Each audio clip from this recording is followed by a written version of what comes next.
pernikahan dua pengantin Quraisy, Muhammad dan Khadijah, di luar dugaan orang. Pihak Quraisy, khususnya kerabat kedua belah pihak kedua mempelai, tidak menyangka kedua orang tersebut akan bertemu dan menikah.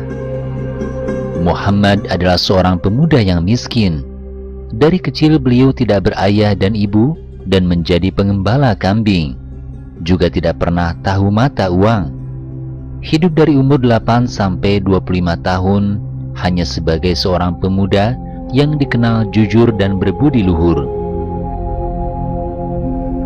Khadijah adalah perempuan yang sudah 2 kali menjanda dan memiliki kekayaan harta. Selama menjadi janda, beberapa orang dari hartawan Quraisy atau bangsawan Quraisy berulang kali melamarnya, tetapi dia menolak dengan alasan dia tidak akan menikah lagi.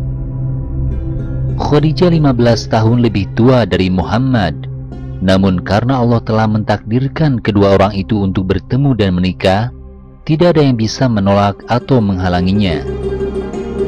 Takdir Allah bagi makhluknya tentunya dengan ilmu dan hikmahnya, maka takdirnya yang berlaku bagi kedua mempelai tersebut tentu dengan ilmu dan hikmahnya pula.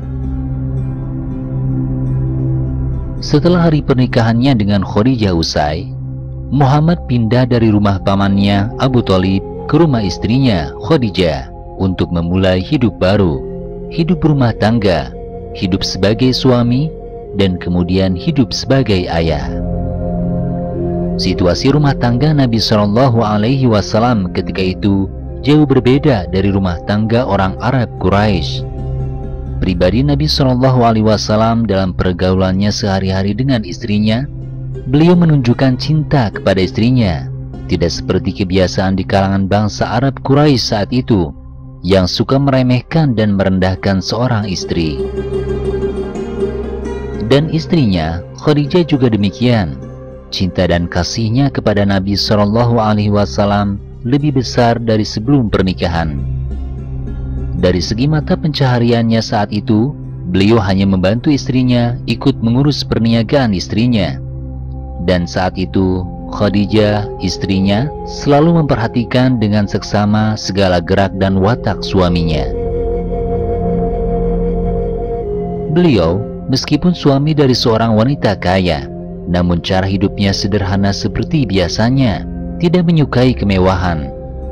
Makanan dan minumannya sangat sederhana dan tidak banyak. Demikian pula pakaiannya yang sangat sederhana. Beliau sangat prihatin dan suka membantu kehidupan orang-orang, seperti para janda yang sengsara, orang miskin, dan kaum lemah, yang umumnya tidak terlalu diperhatikan kaum bangsawan, orang-orang kaya bangsa Quraisy saat itu. Saat itu, kekayaan Khadijah semakin berkembang seiring dengan kemajuan usahanya dan keuntungan yang diperolehnya pun meningkat. Kekayaan besar ini digunakan untuk membantu orang yang membutuhkan. Akibat kepemimpinan Nabi Shallallahu Alaihi Wasallam yang perhatiannya selalu tertuju kepada orang-orang yang lemah dan sengsara, rumah tangga Khadijah menjadi tempat kembali bagi orang-orang yang mengharapkan dan membutuhkan pertolongan, seperti para janda yang sengsara, anak yatim piatu yang menderita lapar, dan orang yang kekurangan makanan setiap hari.